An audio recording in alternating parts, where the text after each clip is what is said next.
Night ஆச்சுன்னா மழை பொழந்து கட்டி அடிக்குது, பகலாச்சுன்னா இந்த சூரிய பகவான் ஒரே அனலை கக்கி தீக்கிறாரு. இந்த கிளைமேட் சேஞ்ச் ஆகிறதுனால எங்கே பார்த்தாலுமே ஒரே சளி தலைவலி ஜுரமாக தான் இருக்குது. நீங்களும் கொஞ்சம் பார்த்து பத்திரமா இருந்துக்கோங்க.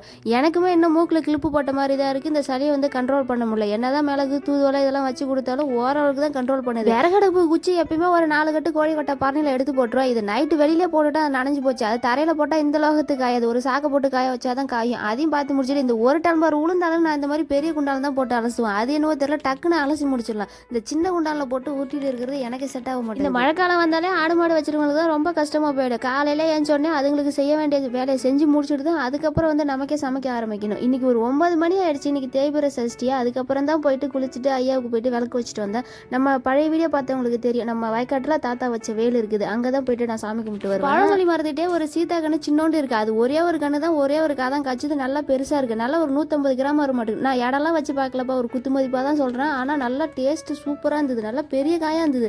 நானும் அணில குருவிலாம் கடிக்குன்னு பார்த்துட்டு இருந்தேன். அது ஒன்றும் வாய வைக்கல, நானே பறித்து எடுத்துக்கிட்டேன்.